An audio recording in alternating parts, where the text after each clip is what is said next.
नमस्कार।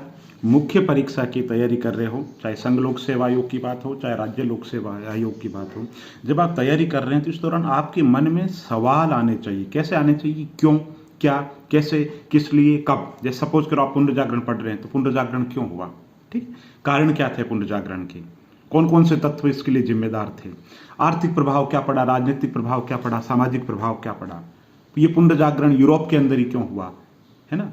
तो क्यों, क्या, कैसे, किस लिए, कब, है ना। कोई भी टॉपिक, जैसे साइंस है, साइंस के अंदर आप पढ़ रहे, सपोज करो अंतरिक्ष कार्यक्रम, तो सबसे पहला सवाल, क्यों शुरू किया भारत सरकार ने अंतरिक्ष कार्यक्रम की शुरुआत, क्यों की, कब की, कैसे की, कौन कौन से प्रोजेक्ट लेकर के आए गए, अभी हाल ही के अंदर क्या हो रहा है। तो इस तरीके के जो सवाल आपके मन के अंदर आने चाहिए, ठीक है। जैसे आप पढ़ रहे हैं कोरोना, तो कोरोना क्या है, ठीक, कौन कौन, इसका साइंस क्या है, कोरोना के बचाव क्या है। तो कहने का मतलब कोई भी चीज़, चाहे मानव शरीर से संबंधित बीमारी की बात हो, चाहे विज्ञान और प्रौद्योगिकी की बात हो, चाहे भूगोल की बात हो, भूगोल के अंदर है, आप पढ़ रहे हैं जैसे कि मानसून पढ़ रहे हैं, तो आपके मन में आना चाहिए मानसून क्या होता है, मानसून कैसे आता है ना। बारिश होती है तो बारिश कैसे होती है, कहीं बारिश कम है, कहीं बारिश ज़्यादा है, तो इसके क्या कारण है।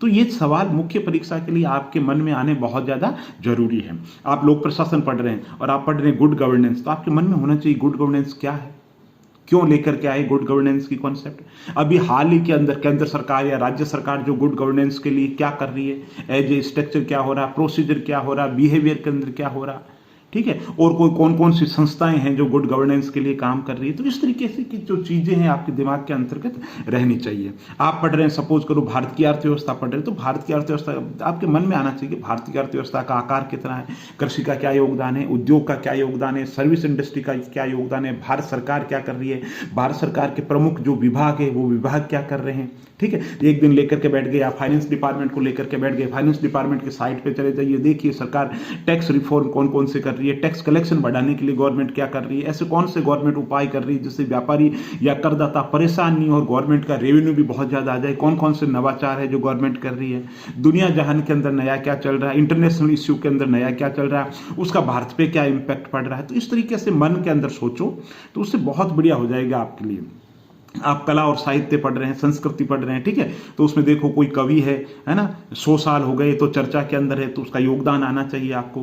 कोई बहुत बड़ा पुरस्कार है ना, इस साल के अंदर किसी महत्वपूर्ण व्यक्तित्व को दिया गया है, तो उससे संबंधित पुरस्कार के बारे में पढ़ोगे, सबसे पहले किसको मिला था, वर्तमान के अंदर किसको, तो क्यों, क्या, कैसे, किस लिए, कब, आर्थिक, राजनीतिक, सामाजिक, संपूर्ण जो पारिस्थितिकी है, जो इकोलॉजी है, उसको आपको समझना पड़ेगा। इसी तरीके से सपोज करो आप एक दिन पढ़ रहे हैं पंचायती राज पढ़ रहे हैं, तो आपके दिमाग में आना चाहिए पंचायती राज की कॉन्सेप्ट क्या है, लोकतांत्रिक विकेंद्रीकरण और पंचायत राज में अंतर क्या है, संस्थागत संरचना है वो कैसी है, और सरकार उसके फिनांस के लिए स्थिति सुधार करने के लिए सरकार के द्वारा क्या क्या किया जा रहा है। तो इस तरीके से जो सारी चीजें हैं वो आपको आनी चाहिए। सपोज करो आप महिला आरक्षण पढ़ रहे हैं, तो महिला आरक्षण क्यों जरूरी है ये आपको आना चाहिए, महिला आरक्षण को लेकर के अभी तक क्या क्या प्रयास हुए, दिक्कतें कहाँ पे हैं। तो इस तरीके से तैयारी करो और शॉर्ट के अंदर जो पॉइंट्स है ना, बिल्कुल मान लो वो पॉइंट्स आप नोट करते जाओ। जैसे अभी चल रहा है, बिल्कुल मान लो, ठीक है, गर्भपात कब करवाया जा सकता है ना, तो उसके अंतर्गत आप लिखो के साथ वर्तमान के अंदर स्थिति क्या है, गर्भपात कौन कौन करवा सकता है, क्या स्थिति है, संस्थाएं क्या कह रही है, वर्तमान में विवाद के अंदर क्यों है, चर्चा के अंदर क्यों है, क्या है, क्या होना चाहिए। तो एक जो दिमाग के अंदर आपकी चीजों की कॉन्सेप्ट बन जाएगी, जो ना केवल प्रारंभिक परीक्षा के काम आएगी, मुख्य परीक्षा के लिए भी वो चीजें उतनी ज्यादा यूजफुल है, इंटरव्यू के लिए भी चीजें जो है उतनी ही यूजफुल है। तो किसी भी टॉपिक को जब आप पढ़ो ना, तो ध्यान से पढ़ो। जैसे आप नेहरू जी पढ़ रहे हैं, तो आपको साहब नेहरू जी का राष्ट्रीय आंदोलन के अंदर ये योगदान था, ठीक है, प्रधानमंत्री के रूप में उन्होंने ये काम किया, अंतर्राष्ट्रीय मानवतावादी विचारक के रूप में, शांति के पैरोकार के रूप में उन्होंने ये काम किया। 5 पॉइंट के अंदर आपने अपनी बातें कह दी।